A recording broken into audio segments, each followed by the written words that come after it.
Thank you, Alfredo. Again, it's my great pleasure to open scientific part of the conference, and we have some change of time, then we'll take this into account. Everybody will have exactly the same time as supposed to be in the program. Then first talk of Professor Riccardo Cambini from University of Pisa. This talk is joined with some collaborator, and Rick will announce this one. And also, the title of this talk, a unifying approach to solve a class of rank 3 programs involving linear and quadratic functions.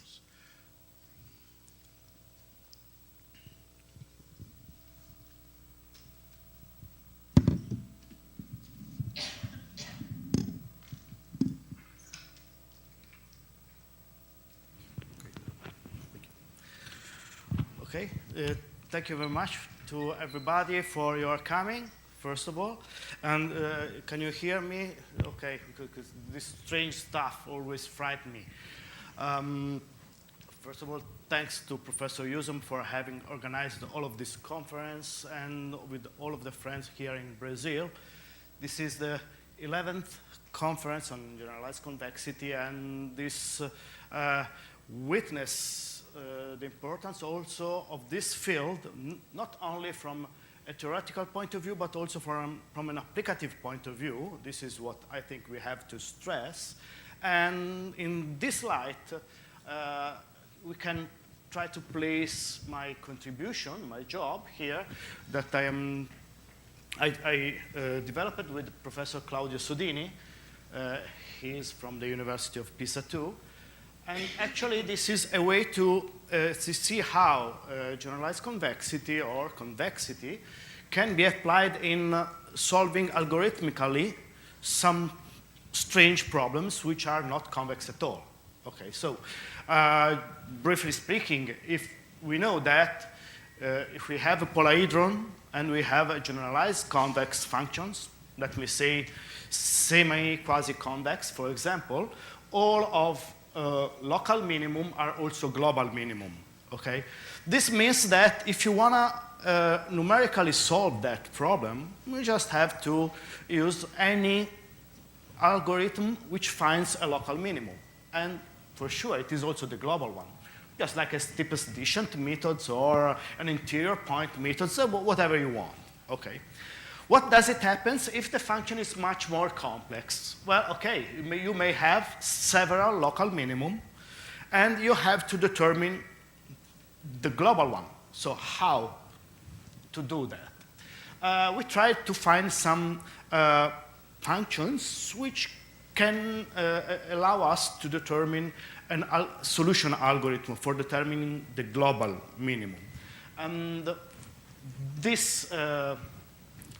this work lies in this field, and we will try to consider a rank 3 function, which is not quasi-convex at all, okay, but in a certain way we will be able to find the global minimum, and this is what I want to explain to you. Okay. Well, of course, this is a very brief summary of my talk. We will try to both see some theoretical results needed in order to determine the solution algorithm, and then I will describe to you the solution algorithm. So this is the class of functions we are going to consider. The feasible region is a polyhedron, okay? You kind of consider it I consider it the simplest case, but it's not a problem to add also any other kind of constraints, since all of them can be converted in this form. And the objective function is given by a quadratic strictly convex part. Okay, so Q is a symmetric positive definite matrix. Then we have a linear function, Ctx plus C0, which is multiplied by something. Something means that you have a linear function, dtx plus d0, which is eaten by a function phi. These inequalities, we determine two values, capital F and O, which tell us how far away we can move, maintaining the feasibility, that's why we call that F, and how far we can move ahead by maintaining the optimality, and that's O. If we get the minimum, we are sure that we are in the feasible region and the multipliers have the correct signs, that is to say that we are on optimal level solutions, okay? Perfect. We know the values of xi, the optimal level solution, they are given by xi prime theta. So we got something that we have to check. If you consider the function over xi prime, we can analyze the best solution for all of those feasible levels, okay? And what does it happen when we reach the limit? Well, we have to make another step, just like in the simplex algorithm, okay? We have to move, we will have another base, okay, and we have to get ahead. The idea of the procedure of the algorithm is the following. Of course, we have to start from the minimum level of feasible level and the maximum feasible level. We have also xi big, let me say, as you know, sometimes the feasible region is unbounded. Okay, so from a numerical point of view, how can we deal with unbounded stuff? Well, it's not possible to go from minus infinity to plus infinity. So we have to determine some big values and divide the feasible region in three parts. The central one, then the higher part on the left and the higher part on the right, okay? We have to compute some starting optimal solution, xi1 and xi2. Well, since the problem is a strictly quadratic one, it's very easy. There are tons of algorithms eating a quadratic function, giving to you the optimal solution. And in this way, we are able to determine a first starting temporary optimal solution and the upper bound of the optimum value. And then what we have to do? Well, just visit the central part, the left-hand side part, and the right-hand side part. How can we go ahead in the visit? Let us first see this. Well, the idea is the following. We start from a certain feasible level, and we know when we have to finish. We have a main cycle, the while cycle, which say up to the end of the feasible region, what you have to do. You have to determine the parameters for moving. Now, later I will show you how to determine these parameters. And in particular, you have to determine how far you can go for feasibility, optimality, and how go ahead in order to maintaining the optimal level solutions. Then, after these parameters are given, we are able to determine the line of optimal level solutions. Pay attention, it's not actually a line because you have two components and one may move the optimal solution from a straight line. So it's a curve from a certain point of view. You can determine the values of the function over this point, which is zeta. You can determine the minimum of zeta. Well, pay attention, now we are only on one variable function. So we can use any numerical methods for a function from a minimum to a maximum. I don't know, starting from a Monte Carlo method we tried in our computational tests. We start with why the Monte Carlo methods in order to determine some good points and then determining for those points a numerical algorithm determining the minimum in order to be safe, okay? But you can study whatever you want. And at that point, we try to go as ahead as possible and then repeat the cycle. There are a couple of optional steps, which is the one said jump and skip. We will speak about them later because they are the cut process and the improvement process. How can we determine the parameters? Well, actually, we are using the theoretical results we found some minutes ago. That is to say, well, okay, we know where we are. We have to determine, actually this is the idea. You know that the problem is always how to determine when you are on a vertex of a polyhedron. Just consider, for example, the simplex method, okay? How to move ahead, how to determine the next vertex. In the simplex method, it's simple because you just have to determine the minimum values of some ratios, okay? And those values tell you how to change your base. Here, it's a little bit much more complicated, so the idea is the following. In order also to avoid problems with redundancy, you can make a little step ahead, determine the optimal solution, and at that point, of course, you have a small step. At that point, you are able to determine, you know where you were, and you get exactly the line where you had to go. That's delta. At that point, it's possible for you to determine the base, and once you have the base, everything works because you have AB, you have D, S is non-singular, you get the inverse of S, and you compute everything. Very easy, okay?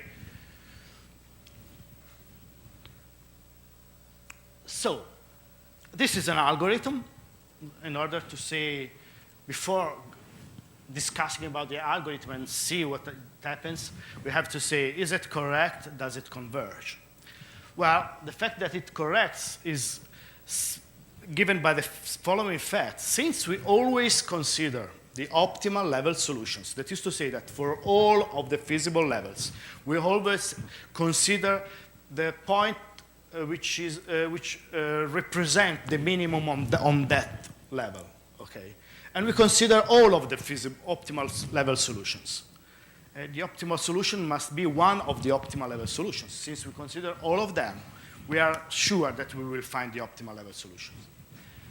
Convergence, well, this is an algorithm. When we will stop and move to another cycle, when we reach another vertex, or we obtained the end of the optimality, and we have to jump to another part of the feasible region. Well, along an edge of the polyhedron, it's possible to jump only once. The vertices in a polyhedron are finite. So, for sure, we will get at the end. No way. How can we improve the algorithm? Because, yeah, okay, we start from one part of the feasible region and we get to the end. Very good.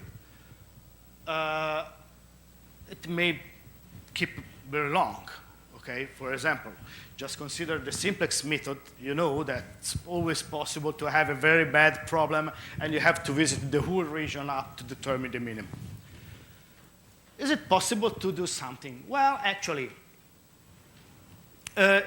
one case is the following. What does it happen in the case the optimality is greater than feasibility? What does it mean? It means that you reach the next vertex before leaving optimality, okay?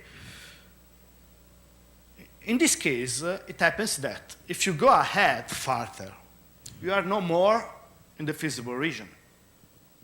But you are still in a point which, in a relaxed region, is still optimal.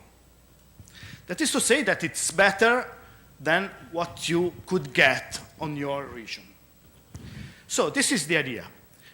You are going outside the feasible region, but if that point, which is better than what you may have on the feasible region, is worse than what you already have as a temporary optimal solution, well, you can skip visit that region. Because it's, even in an enlarged region, there is nothing useful. So, this is the idea. Consider to move ahead up to the optimality. And consider what does it happens between the point when you lose feasibility and the point when you lose optimality. If, in the case, there is nothing better to do there, you can jump up to the optimality and then get back to the feasible region. For example, just by doing, instead of using some primal stuff in of the problems, you can use a dual one. That is to say, you are still on the optimality, but you are outside the feasible region, so in a dual algorithm, you get back. So this is the first way to skip something. Of course, if you are able to skip a lot of a large slice of feasible region, well, the algorithm improves a lot. Another way is to use an underestimation function. What does it mean? Well, the idea is, as in some particular cases, it's possible to enlarge the feasible region up to everything. Just consider that problem. We have the same optimal solution, the same objective function, but we remove all of the constraints but the slice, okay? It's still a quadratic function, but of course, the feasible region is huge from this point of view. Well, what does it happen? Is that sometimes, well, okay, of course, these are much better than the point you may have as optimal solutions over the feasible region. But this can be very easily found, okay? And in the case, the values of these functions are worse than the temporary optimal solution we have, again, it is completely useless to consider the feasible region in that slice of feasible levels, of course. So, this is a very general problem, Lagrange conditions, and here we have the underestimation function. Again, in the case the values of the points of the values of these underestimation functions are worse than the values of the optimal temporary solution we have in the algorithm, we can skip because there is nothing more interesting to do with that part of the feasible region.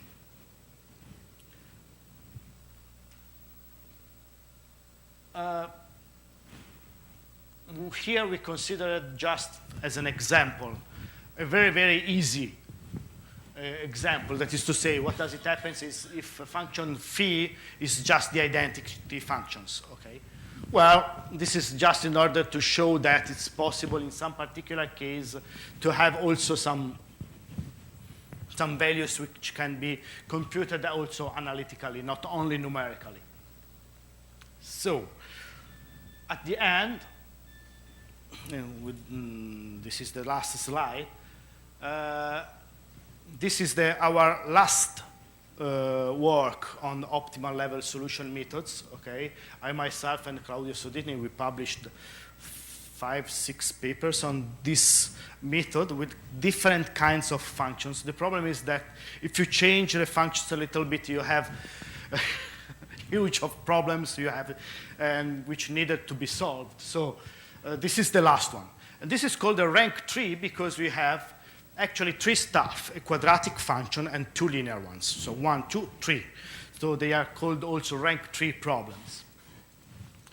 Actually, the class of problems is very wide, and all of them can be solved in unified frameworks, in unifying frameworks, in the sense that the same algorithm solves all of them, independently to what kind of functions phi you have. Okay? We implemented this algorithm in MATLAB. Okay? We have the code running. Actually, we are not yet able to give the numbers of the computational test because it's running in Pisa. Okay, but next time, for the end of the paper, for the proceedings, you will see also the numerical values. It is important to say that we determine the global optimal solutions. We are not only willing to find one local. We want to have the global one. We can consider also unbounded polyhedral regions, and well, the rest will be done before the end of the proceedings. So, thank you very much. I hope to have been able to save some time, and if there are questions, you are very welcome. Thank you very much. Any questions? Yes. Look. Okay, so I think that the main problem with your program is the function phi, right? Yeah. The function phi. Yeah. And so now if the function phi is quite good, then right. you can replace phi, I mean that locally by That's a right. linear function, and Yeah. then you will obtain a Sure. quadratic program, right? Yeah, of course. If function phi is very easy, maybe there are also some different algorithms you have to consider with. But if function phi is a sinus or something like that, there is nothing actually. So you have no assumption on phi? No. No assumption? No. So even not No. Actually, differentiable? That's right. The problem Okay. is that if phi is very, very general, you have to use a lot of numerical stuff along the edges. But it's Okay. something that we can work with. Thank you. Okay, I propose to postpone questions and to discuss at the end. Okay, thank you very much. Okay, thank you very much. Thank you. Okay.